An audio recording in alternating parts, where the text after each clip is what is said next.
Hello everyone. Today we are going to study composition series of a group and Jordan-Holder theorem. देखो composition series of a group क्या होता है? Let G be a group. G कोई group है. H1, H2 and Hn are subgroups of G. ये जो H1, H2, Hn है ये क्या है? G के subgroups हैं. तो हमने एक sequence बनाई, then a finite sequence G is equal to H1, H2 till Hn is equal to identity. इस सीक्वेंस को हम कॉम्पोजिशन सीरीज कहते हैं ग्रुप जी की इफ ईच एच आई, जो ये एच आई वाला एलिमेंट है ये मैक्सिमल नॉर्मल सब ग्रुप होगा किसका? एच आई माइनस वन का. मतलब ये जो जितने भी एच वन एच टू रखे हैं ये सब जी के सब ग्रुप होने चाहिए. तो सब ग्रुप्स को हमने एक डिक्रीजिंग ऑर्डर में रखा है. किस तरह से ऑर्डर में रखा है? ये तो हमने जी का ट्रिवियल सब ग्रुप ले लिया एच वन, मतलब जो जी ही है. अब जो एच वन से हमने एच टू लिया है तो एच टू क्या होना चाहिए? एच वन का मैक्सिमल नॉर्मल सब ग्रुप होना चाहिए. मैक्सिमल नॉर्मल सब ग्रुप का मतलब है एच टू एक तो एच वन का नॉर्मल सब ग्रुप हो और दूसरा मैक्सिमल सब ग्रुप हो. मैक्सिमल का मतलब है एच टू और एच वन के बीच में कोई ऐसा सब ग्रुप नहीं है जो एच टू से तो बड़ा हो और एच वन का नॉर्मल सब ग्रुप हो. मतलब एच टू जो है वो एच वन का सबसे बड़ा नॉर्मल सब ग्रुप है. ऐसे ही जो एच थ्री है वो एच टू का सबसे बड़ा नॉर्मल सब ग्रुप है. एच फोर एच थ्री का सबसे बड़ा नॉर्मल सब ग्रुप है एंड सो ऑन. ये हमें आइडेंटिटी तक सीरीज रखनी है. तो किसी भी ग्रुप के लिए हम ऐसी सीरीज लिख सकते हैं. हम क्या करेंगे? ग्रुप लेंगे, ग्रुप के कुछ नॉर्मल सब ग्रुप्स निकालेंगे, उनको डिक्रीजिंग ऑर्डर में रख देंगे, है ना. तो वो क्या बन जाएगी? किसी ग्रुप की कॉम्पोजिशन सीरीज बन जाएगी. तो कॉम्पोजिशन सीरीज होने के लिए ये सारे सब ग्रुप होने चाहिए जी के जिसकी हम कॉम्पोजिशन सीरीज बना रहे हैं. और प्रीवियस वाला पहले वाले का मैक्सिमल नॉर्मल सब ग्रुप होता है. और उसके बाद जो क्वेश्चंस ग्रुप बनेंगे G upon H two upon H three, ये सब क्या होंगे? सिंपल होंगे. सिंपल क्यों होंगे? क्योंकि H2 जो है वो G का नॉर्मल सब ग्रुप है और मैक्सिमल नॉर्मल सब ग्रुप है. तो G upon H2 question group बनेगा. और क्योंकि H2 मैक्सिमल है, मैक्सिमल नॉर्मल सब ग्रुप है G का, इसलिए ये सिंपल ग्रुप बनेगा. सिंपल ग्रुप वो होता है जिसका कोई प्रॉपर नॉर्मल सब ग्रुप नहीं होता. ऐसे ही H2 अपॉन H3 जो है वो H2 का मैक्सिमल नॉर्मल सब ग्रुप है, तो ये H2 upon H3 question group बनेगा और सिंपल भी बनेगा. तो आगे जितने भी बनेंगे H3 upon H4 and so on, ये सब क्या होंगे? सिंपल होंगे. और जो कॉम्पोजिशन फैक्टर ग्रुप, मतलब ये सब जो ग्रुप होंगे सिंपल होंगे, उनको क्या बोलते हैं? कॉम्पोजिशन फैक्टर ग्रुप बोलते हैं सीरीज वन का. तो ये हमारा डेफिनेशन है composition series of a group. अब इसी पे बेस्ड होती है जॉर्डन होल्डर थ्योरम जो हम आगे डिस्कस करने वाले हैं. This is Jordan Holder theorem. Statement है जॉर्डन होल्डर थ्योरम का. जी कोई फाइनाइट ग्रुप है जिसकी दो कॉम्पोजिशन सीरीज हैं. मतलब हमने जी कोई ग्रुप लिया और उसकी दो कॉम्पोजिशन सीरीज लिखी है. G H one H two till H N which is equal to identity and G K one K two till K M which is equal to identity. तो अगर जी की ये दो कॉम्पोजिशन सीरीज हैं, composition series से समझ आ गया. Composition series होने का क्या मतलब है कि ये जो H one H two H N है ये सब जी के सब ग्रुप होंगे. के वन के टू के एम ये सब जी के सब ग्रुप होंगे. और एच वन जो है वो जी का मैक्सिमल नॉर्मल सब ग्रुप होगा, एच टू एच वन का मैक्सिमल नॉर्मल सब ग्रुप होगा एंड सो ऑन. ऐसे ही के वन जी का मैक्सिमल नॉर्मल सब ग्रुप होगा, के टू के वन का मैक्सिमल नॉर्मल सब ग्रुप होगा. तो हमें गिवन ये दिया है स्टेटमेंट में कि जी कोई फाइनाइट ग्रुप है, उसकी दो कॉम्पोजिशन सीरीज है. तो हमें ये प्रूव करना है. Then N is equal to M. Jordan Holder theorem कहती है कि अगर किसी एक ग्रुप की दो कॉम्पोजिशन सीरीज आ रही हैं तो उन दोनों कॉम्पोजिशन सीरीज में जो number of sub groups N एन और एम वो कैसे होने चाहिए? इक्वल होने चाहिए. That is N is equal to M and the two corresponding series of composition quotient group. और जो कॉम्पोजिशन क्वेश्चन ग्रुप की सीरीज बनेगी which is G upon H one upon H two and so on and G upon K one upon K two and so on, ये कैसी होनी चाहिए? Abstractly identical होनी चाहिए. मतलब ये जो क्वेश्चन ग्रुप की कॉम्पोजिशन क्वेश्चन ग्रुप की जो सीरीज है ये आइडेंटिकल होनी चाहिए. आइडेंटिकल का क्या मतलब है? That they can be put into one to one correspondence such that corresponding quotient groups are isomorphic. मतलब हम इनको वन टू वन कॉरस्पॉन्डेंस में रख पाएँ. जैसे कि जी अपॉन एच वन जो है वो जी अपॉन के वन के आइसोमॉर्फिक हो, H one upon H to के वन अपॉन के टू के आइसोमॉर्फिक हो. ये नंबर्स तो सेम ऑलरेडी है ही. मतलब ये जो क्वेश्चन ग्रुप की सीरीज बनेगी दोनों की, ये कैसी होनी चाहिए? आइडेंटिकल होनी चाहिए. दैट मीन्स इनको हम वन टू वन कॉरस्पॉन्डेंस में रख सकें. मतलब पहला फैक्टर ग्रुप पहले फैक्टर ग्रुप के आइसोमॉर्फिक आ जाए, सेकेंड वाला सेकेंड के आइसोमॉर्फिक आ जाए एंड सो ऑन. तो ये जॉर्डन होल्डर थ्योरम की स्टेटमेंट है. Now we have to prove this theorem. We will prove the theorem by induction on order of G. Induction में क्या होता है? हम तीन स्टेप लेते हैं. पहले ऑर्डर पे अगर हम इंडक्शन लगा रहे हैं तो हम ये पहले दिखाएंगे कि ऑर्डर वन का अगर ग्रुप है तो वो ट्रू होगा, ऑर्डर के लिए वो ट्रू होगा, और उसके बाद मतलब किसी एक ऑर्डर के लिए वो ट्रू होगा और के से बड़े ऑर्डर के लिए हमें वो थ्योरम प्रूव करके दिखानी है. इसको इंडक्शन प्रोसेस कहते हैं. तो हमने सबसे पहले स्टेप वन लिया इंडक्शन में. हमने कंसिडर करा when order of group is equal to one. अब अगर ऑर्डर ऑफ ग्रुप वन होगा तो ग्रुप खुद आइडेंटिटी है, उसकी कॉम्पोजिशन सीरीज, उसका तो सब ग्रुप ही जी आइडेंटिटी हुआ है ना, तो कोई कॉम्पोजिशन सीरीज उसमें बनेगी नहीं, तो जो थ्योरम है वो अपने आप ही होल्ड करेगी। तो इस केस को तो हम यहीं पे छोड़ देते हैं। स्टेप 2 में हम ये कंसिडर करते हैं, let theorem holds for all group having order less than order of G. मतलब हम बाय आवर इंडक्शन हाइपोथेसिस ये कंसिडर कर रहे हैं कि जो थ्योरम है ये सब ग्रुप के लिए होल्ड करती है जिनका ऑर्डर जी से कम है। और हम अब क्या प्रूव करेंगे स्टेप 3 में कि ये जो थ्योरम है वो जी के ऑर्डर के लिए भी ट्रू है। मतलब जी के ऑर्डर से छोटा अगर कोई ग्रुप है तो उसके लिए थ्योरम होल्ड करती है। थ्योरम होल्ड करती है मतलब उस ग्रुप के लिए दो कॉम्पोजिशन सीरीज बनेंगी जहाँ पे number of elements, number of sub groups कैसे होंगे, सेम होंगे, और फैक्टर्स ग्रुप आइसोमॉर्फिक होंगे। हमें किसके लिए प्रूव करना है? ऑर्डर ऑफ जी के लिए प्रूव करना है। तो हम ऑर्डर ऑफ जी के लिए प्रूव करने के लिए दो केस कंसिडर करेंगे। So we are considering case 1 when H1 is equal to K1। मतलब हमने जो दो कॉम्पोजिशन सीरीज दे रखी थी ऑलरेडी, कौन सी, G इज इक्वल टू, मतलब दो कॉम्पोजिशन सीरीज हमें जो गिवन थी उसमें हमने H1 और K1 को इक्वल ले लिया। Now in this case after removing G from 1 and 2, 1 and 2 हमारे पास दो सीरीज हैं। कौन सी सीरीज हैं? जो गिवन सीरीज हैं। 1 and 2 हमारे पास ये सीरीज हैं जो हमने स्टेटमेंट में देखे हैं। ये 1 है, ये 2 है। तो हम क्या करें, इनमें से हमने क्या करा, G को अगर रिमूव करा, तो अगर हमने G को इसमें से रिमूव करा तो H1 H2 एंड Hn तक ये सीरीज बचेगी which is equal to identity. ऐसे ही सेकेंड सीरीज बनेगी K1 K2 and so on. और K1 को हमने किसके इक्वल लिया? H1 के। तो यहाँ पे हम H1 लिख सकते हैं। तो हमारे पास ये दोनों सीरीज आ गई हैं। Now since H1 is the proper सब ग्रुप ऑफ G, अब H1 क्या है? G का प्रॉपर सब ग्रुप है। क्यों है प्रॉपर सब ग्रुप? क्योंकि G की सीरीज बन रही थी, G is equal to H1 H2 and so on. तो पहले वाला नेक्स्ट वाला प्रीवियस वाले का मैक्सिमल नॉर्मल सब ग्रुप होता है, तो प्रॉपर सब ग्रुप होगा। तो H1 क्या है? प्रॉपर सब ग्रुप है G का। और अगर प्रॉपर सब ग्रुप है तो ऑर्डर ऑफ H1 जो होगा वो less than order of G होगा। और बाय आवर इंडक्शन हाइपोथेसिस क्या है? हमने क्या लिया इंडक्शन हाइपोथेसिस से कि थ्योरम जो है वो होल्ड करती है उन सब ग्रुप्स के लिए जिनका ऑर्डर G के ऑर्डर से कम है। तो इसका मतलब then by our induction hypothesis the theorem is true for H1 के लिए थ्योरम ट्रू होगी। और अगर H1 के लिए थ्योरम ट्रू होगी तो जो n की वैल्यू है वो किसके इक्वल हो जाएगी? m के लिए। क्योंकि अगर H1 के लिए थ्योरम ट्रू होगी तो यहाँ पे ये दोनों सीरीज, ये n तक जा रही है, m तक जा रही है। H1 के लिए ये H1 की कॉम्पोजिशन सीरीज बन गई, ये भी H1 की कॉम्पोजिशन सीरीज बन गई, और H1 का ऑर्डर G के ऑर्डर से कम है। और हमने स्टेप 2 में क्या कंसिडर करा है कि थ्योरम होल्ड करती है उन सब ग्रुप्स के लिए जिनका ऑर्डर G से कम है। तो इसका मतलब ये थ्योरम होल्ड करती है, और थ्योरम होल्ड करने का मतलब है कि n m के इक्वल आ जाएगा। और जो क्वेश्चंस ग्रुप बनेंगे वो कैसे होंगे? आइसोमॉर्फिक होंगे। तो इसका यही मतलब हुआ कि जो n है वो m के इक्वल हो गया, है ना।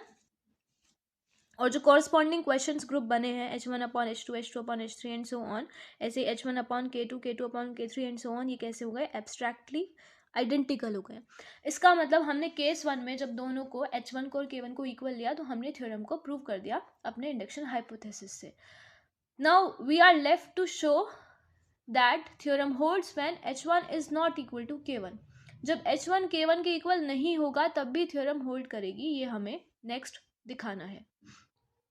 ये हमने प्रीवियस वाला ही पार्ट लिखा है कि जो G अपॉन H1 है वो G अपॉन K1 के इक्वल है। तो वापस से अगर हम G ऐड करेंगे सीरीज में तो ये series G H1 H2 Hn G K1 K2 Kn हो जाएगी और N M के इक्वल हो जाएगा। और ये जो क्वेश्चंस ग्रुप बन रहे हैं G upon H1 H1 upon H2, ये कैसे होंगे? आइडेंटिकल होंगे। तो यहाँ पे केस 1 कंप्लीट हो गया। केस 2 में हमने क्या कंसिडर करा है? When H1 is not equal to K1। जब H1 K1 के इक्वल नहीं है तब क्या होगा?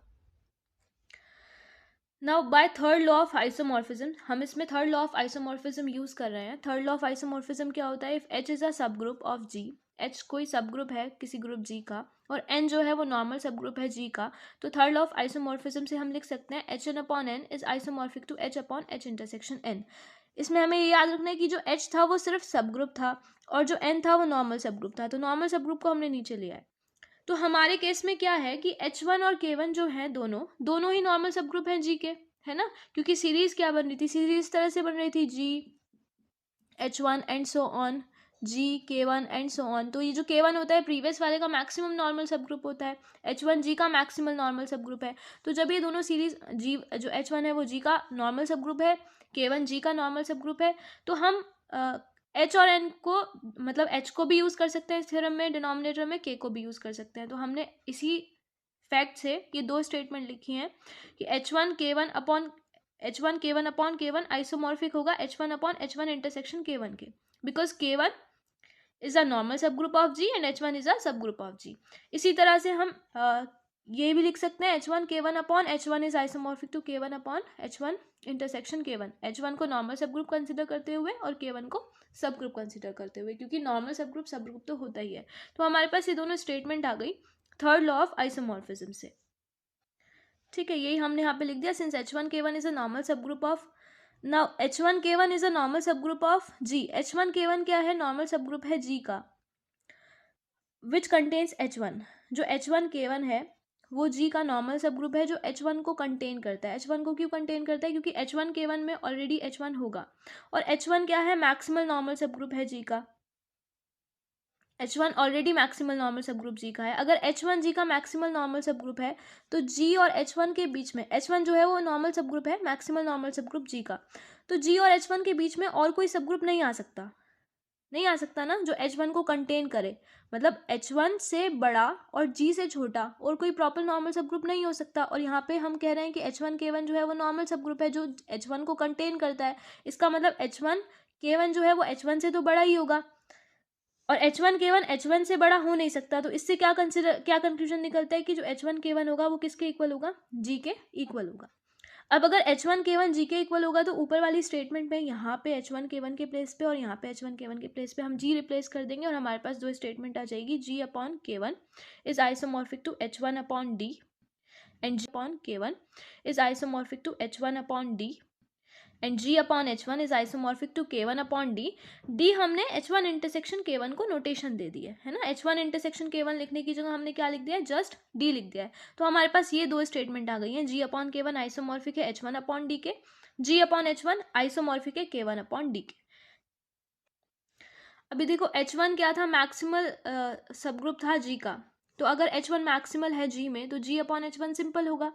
और अगर G अपॉन H1 सिंपल है, अभी हमने प्रीवियसली प्रूव किया G अपॉन H1 जो है वो आइसोमॉर्फिक है K1 अपॉन D के, तो अगर G अपॉन H1 सिंपल है तो K1 अपॉन D भी सिंपल होगा, क्योंकि आइसोमॉर्फिज्म कहता है कि दोनों चीज़ें आपस में एकदम आइडेंटिकल हैं। अगर G अपॉन H1 सिंपल होगा और G upon H1 K1 upon D के आइसोमॉर्फिक है तो K1 अपॉन D भी सिंपल होगा। तो यहाँ से ये दो स्टेटमेंट आ गई। G अपॉन H1 सिंपल है तो K1 अपॉन D सिंपल होगा। सिमिलरली K1 जो है वो मैक्सिमल है G में, तो G अपॉन K1 सिंपल होगा, और अगर G अपॉन K1 सिंपल होगा तो H1 अपॉन D भी सिंपल होगा, क्योंकि प्रीवियस स्टेटमेंट से G अपॉन K1 आइसोमॉर्फिक था H1 अपॉन D के। अब देखो हमारे पास यहाँ से क्या आया कि K1 अपॉन D सिंपल है और H1 अपॉन D सिंपल है। अब अगर K1 अपॉन D सिंपल है तो ये इम्प्लाई करता है कि जो D है वो मैक्सिमल होगा K में। सिंपल का तो यही मतलब है ना, जिसका कोई प्रॉपर नॉर्मल सब ग्रुप नहीं होता और नीचे वाला सब ग्रुप ऊपर वाले में मैक्सिमल होता है। तो D मैक्सिमल सब ग्रुप हुआ किसका? K1 का। मैक्सिमल नॉर्मल सब ग्रुप हुआ K1 का, और D H1 upon D simple है तो इससे इम्प्लाई होता है कि D जो है वो मैक्सिमल नॉर्मल सब ग्रुप हुआ H1 का। तो D K1 का भी मैक्सिमल नॉर्मल सब ग्रुप है, D H1 का भी मैक्सिमल नॉर्मल सब ग्रुप है। And since D is finite group, और D कैसा ग्रुप है? D एक फाइनाइट ग्रुप है, so it should have a composition series. किसी भी D क्या था? H1 इंटरसेक्शन K1, किसी भी फाइनाइट ग्रुप की कॉम्पोजिशन सीरीज हो सकती है, तो D की कोई कॉम्पोजिशन सीरीज होगी, उसको हमने नाम दिया D, D1, D2 till Dn dt which is equal to identity. तो ये कॉम्पोजिशन सीरीज हमने D के लिए रख दी। अब अगर हमने ये कॉम्पोजिशन सीरीज D की लिखी है तो हम ऐसा भी तो लिख सकते हैं, जो G की कॉम्पोजिशन सीरीज थी हमने G लिखा, फिर H1 लिखा, H1 के बाद हमने ये वाली पूरी सीरीज यहाँ पे डाल दी। क्यों डाल दी? क्योंकि हमने अभी अभी जस्ट लिखा था ऊपर वाली लाइन में जो D है वो H1 का मैक्सिमल नॉर्मल सब ग्रुप है। तो अगर मैक्सिमल नॉर्मल सब ग्रुप है तो ये H1 के बाद D आ सकता है, और D के बाद D1 तो हमने बनाया ही है, हमने ऐसा कंसिडर किया है। तो ये हमारे पास एक सीरीज आ गई जिसको हमने 3 बोला। और सिमिलरली हमने एक दूसरी सीरीज लिखी जहाँ पे हमने K1 लिखा, K1 के बाद D लिखा। क्यों? क्योंकि D जो है वो K1 में भी मैक्सिमल नॉर्मल सब ग्रुप है।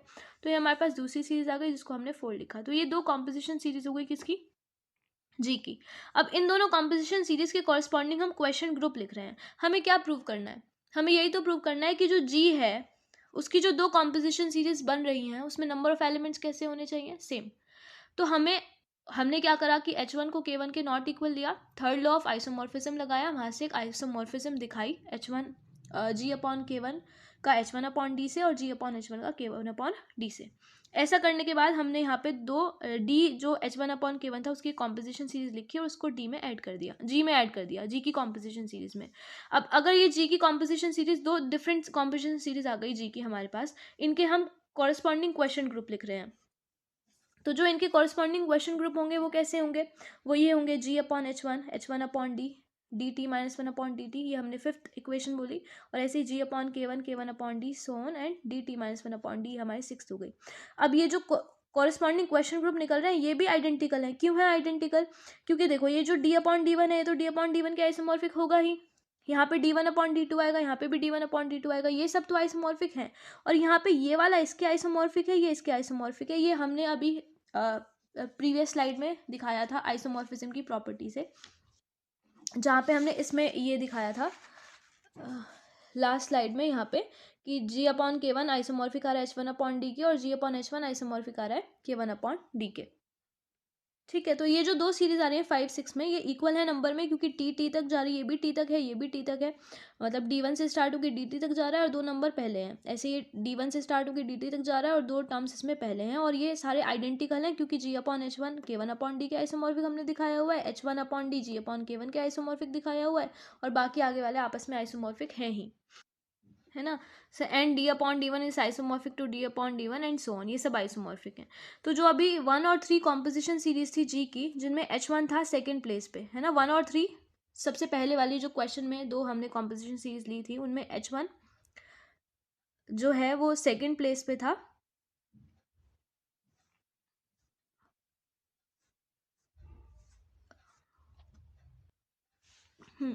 One and three. वन जो है वो कॉम्पोजिशन सीरीज जो हमारी ओरिजिनली क्वेश्चन में है, जी H1 H2 and so on, और थ्री जो आइसोमॉर्फिक थ्री जो सीरीज है वो हमने जो डी के साथ निकाले है, जी H1 D D1 and so on.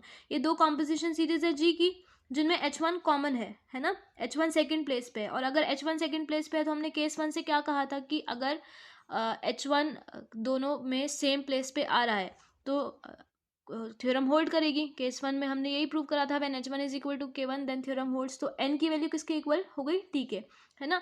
ये कैसे हुआ? जो 1 वाली सीरीज थी वो ये थी, जी थी, H1 था, फिर H2 था, ये हमारे पास क्वेश्चन में सीरीज थी।